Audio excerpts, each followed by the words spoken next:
Students, सभी को हमारे यूट्यूब चैनल में स्वागत है। और हम लोग आज देखेंगे पॉलिटिकल साइंस का क्लास 11। ठीक है, क्लास 11 के पॉलिटिकल साइंस का सेट नंबर 3, मॉडल सेट 3 हम लोग देखेंगे। ठीक है, और इस सेट से बहुत सारा प्रश्न आप लोगों को देखने को मिल रहा है। ठीक है, तो आप लोग सभी सेट को ज़रूर देखें। ठीक है, और प्रश्न को समझते जाइए। ठीक है, रट्टा मत लीजिए। आप लोग प्रश्न को समझिए, एक बार समझ जाएंगे तो आंसर देने में आप लोगों का बहुत ही अच्छा होगा।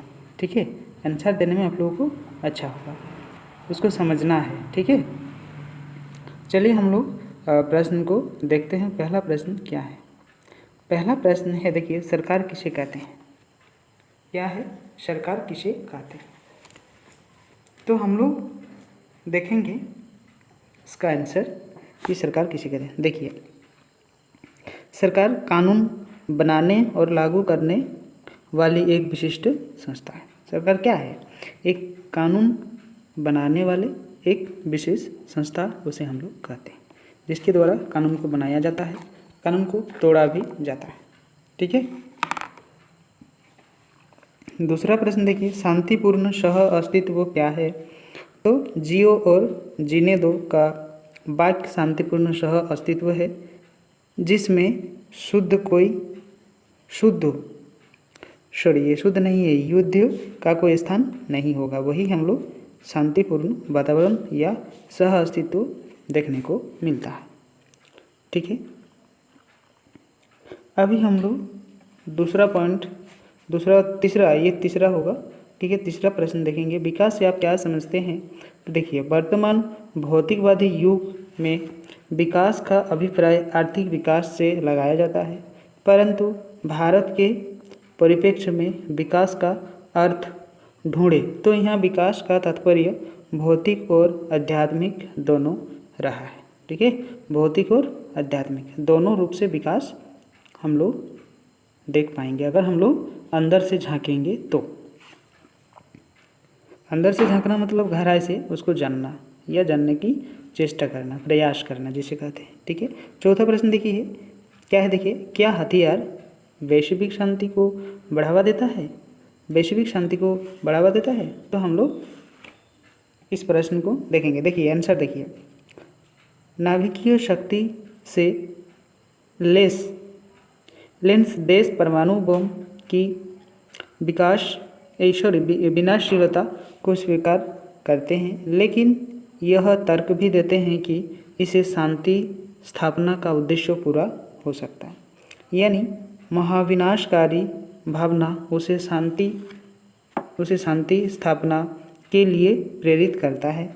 वर्तमान परमाणु संपन्न राष्ट्र अमेरिका, फ्रांस, चीन, रूस नाभिकीय युद्ध से बचना चाहते हैं। ठीक है, ये देश सारा किससे बचना चाहते हैं? नाभिकीय युद्ध से बचना चाहते हैं। ठीक है, अगर नाभिकीय युद्ध हो गया तो बहुत सारा समस्या जो है हो सकता है, इसीलिए इससे बचना जरूरी है। ठीक है, अब देखिए, यह माना जाने लगा कि परमाणु नामक राक्षस ने ही विश्व शांति स्थापना की है, लेकिन यह अस्थायी एवं संदिग्ध है, क्योंकि तानाशाही प्रवृत्ति के लोगों के पास परमाणु शक्ति आ जाए तो शांति नहीं बल्कि विनाश होगा। ठीक है, इस तरह का अगर कोई आ गया तो शांति नहीं बल्कि विनाश का तांडव विश्व में देखने को मिलेगा। जैसे कि आप लोग किस तरह के विश्व में युद्ध हो रहे हैं उससे आप लोग जान पा रहे हैं। ठीक है, तो आप लोग कमेंट में बताइए कौन कौन सा देश अब वर्तमान में युद्ध हो रहे हैं और उस देश का नाम और उस देश का जो अध्यक्ष यानी कि राष्ट्रपति है उसका नाम आप लोग कमेंट में लिखें। ठीक है, कमेंट में लिखिए कि कौन सा देश का जो राष्ट्रपति है, ये राष्ट्रपति के द्वारा क्या हो रहा है, वे ही तो सबसे प्रमुख है। राष्ट्रपति दोनों ग्रुप, एक ग्रुप हो गया है लगभग, तो ये कौन कौन सा देश जो है अग्रणी भूमिका निभा रहा है, इसका राष्ट्रपति कौन है, ये आप लोग कमेंट में लिखिए, ठीक है।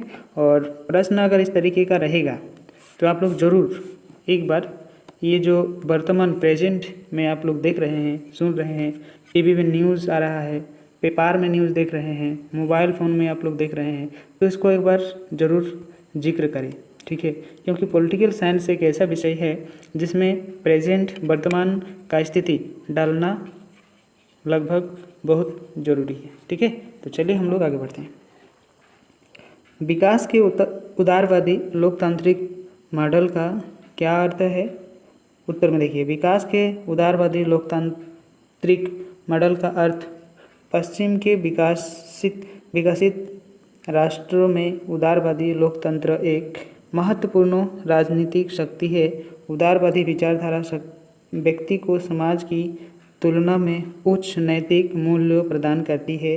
उदारवादी लोकतंत्र में श्रमिकों को पर्याप्त पारिश्रमिक, सम्मानपूर्ण जीवन, निजी एवं वितरण के साधन को निजी शक्तियों या नियंत्रण, बेरोजगारी, वृद्धावस्था, बीमारी, असमानता की स्थिति में राज्य द्वारा सहायता का प्रावधान भी किया गया है।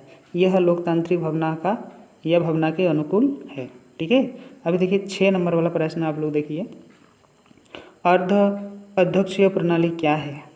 अर्ध मतलब आधा, 1/2 हो गया तो 2 का आधा, 1 का आधा हो गया, ठीक है, 1/2, इसी तरह अर्ध है, ठीक है। देखिए, अर्ध अध्यक्षीय प्रणाली अध्यक्षात्मक एवं संसदीय शासन व्यवस्था का मिश्रित रूप है। इस पद्धति में राष्ट्रपति एवं प्रधानमंत्री दोनों पद प्रावधान होता है, लेकिन तुलनात्मक दृष्टि से राष्ट्रपति अधिक शक्तिशाली होता है और प्रधानमंत्री संसद के माध्यम से जनता के प्रति उत्तरदायी होता है, जबकि राष्ट्रपति जनता के प्रति प्रत्यक्ष रूप से उदारवादी होता है। और पंचम गणतंत्र के बाद फ्रांस, रूस, श्रीलंका अर्धअध्यक्षीय प्रणाली का एक उदाहरण हम लोग यहाँ दे सकते हैं। 7 नंबर प्रश्न देखिए क्या है, संविधान शासन की शक्तियों को किस प्रकार सीमित करता है? देखिए, संविधान राष्ट्र का सर्वोच्च कानून होता है। यह न सिर्फ राज्य का कानून से सर्वोपरि है, बल्कि राज्य के सभी महत्वपूर्ण अंगों एवं संस्थाओं का निर्माण एवं संविधान के ही अधीन होता है। विधायिका, कार्यपालिका संविधान के विरुद्ध कार्य नहीं कर सकते। इस स्थिति में न्यायलिपि उन कार्यों को अवैध घोषित कर सकती है और संवैधानिक सीमा में कार्य करने के लिए बाध्य होते हैं। इस आधार पर शासन की शक्ति संविधान द्वारा सीमित माना जाता है, ठीक है। अब देखिए क्या है, भारतीय नागरिकों के कोई 5 मौलिक कर्तव्य लिखिए। भारत के प्रत्येक नागरिक का कर्तव्य है कि वह संविधान का पालन करे और उसके आदतों, संस्थाओं, राष्ट्रध्वज और राष्ट्रगान का आदर करना चाहिए।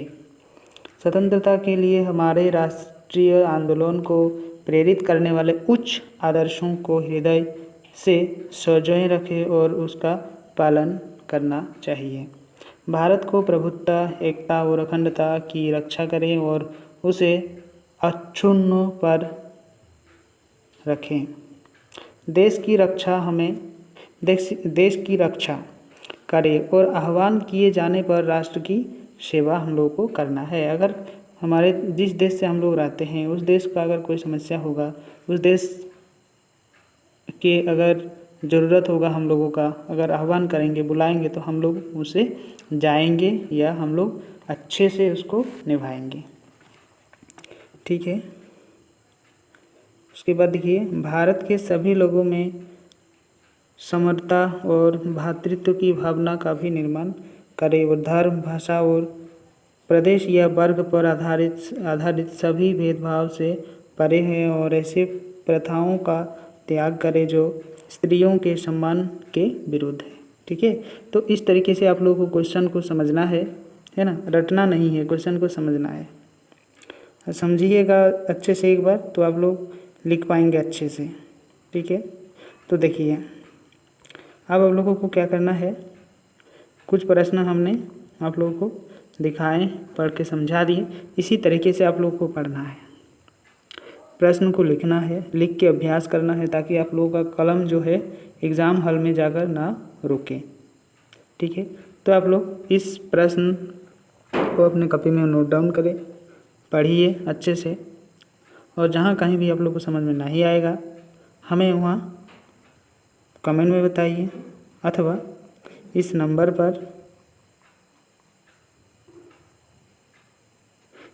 पर व्हाट्सएप करके हमें पूछ सकते हैं। ठीक है, व्हाट्सएप करके हमें पूछ सकते हैं।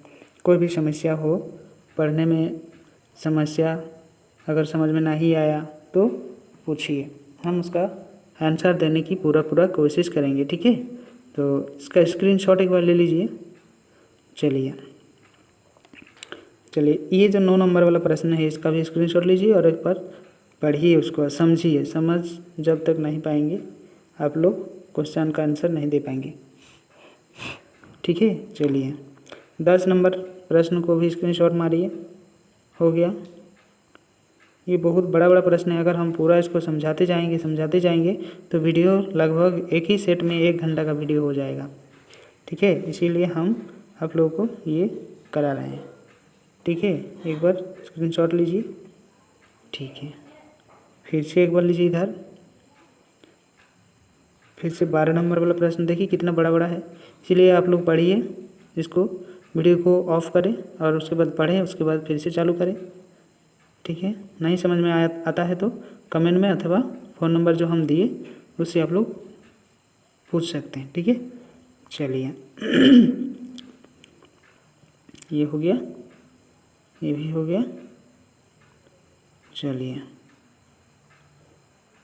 ये प्रश्न देखिए, भारत में उपराष्ट्रपति पद के संक्षिप्त टिप्पणी लिखी और उसे किस प्रकार अपदस्थ किया जा सकता है। देखिए ये बहुत इंपॉर्टेंट प्रश्न है, इसे आप लोग लिखिए, उसका योग्यता दिया हुआ है, सब कुछ दिया हुआ है। स्क्रीनशॉट लीजिए, बहुत ही अच्छा प्रश्न दिया है। आप लोग प्रश्न को पढ़ें और बोले हैं जहाँ समझ में नहीं आएगा वहाँ हमें मैसेज करके पूछे। ठीक है, चलिए ये भी एक बार ले लीजिए। ठीक है,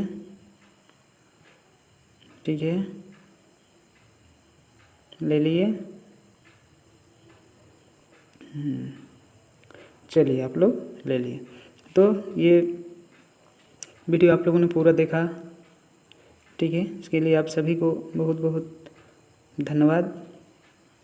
और जहाँ कहीं भी आप लोगों को समझ में नहीं आएगा हम मैसेज करें, नंबर दिए हैं, अथवा कमेंट में ज़रूर लिखें ताकि हम उसको समझा देंगे। और इस प्रश्न को अगर हम लोग पूरा पढ़ते जाएंगे तो बहुत 1 घंटा से ज़्यादा एक वीडियो होगा। तो आप लोगों को क्या होगा, देखने में थोड़ा दिक्कत होगा, आप लोग समझेंगे कि इतना बड़ा वीडियो, तो इसमें आप लोगों का दिक्कत होगा, इसीलिए हम इस तरीके से किए हैं। ठीक है, तो चलिए आप सभी को धन्यवाद।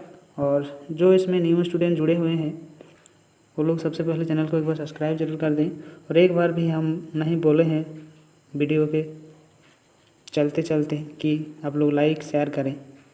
ठीक है, आप लोगों का अगर मर्ज़ी हो रहा है कि हाँ हम लोग को लाइक करना चाहिए या शेयर करना चाहिए तभी करें। अगर आप लोग समझते हैं कि नहीं हम लोग लाइक नहीं करेंगे तो शेयर नहीं करेंगे तो कोई बात नहीं। ठीक है, आप लोग का जैसा मर्ज़ी है आप लोग करें। ठीक है, सभी को धन्यवाद, थैंक यू।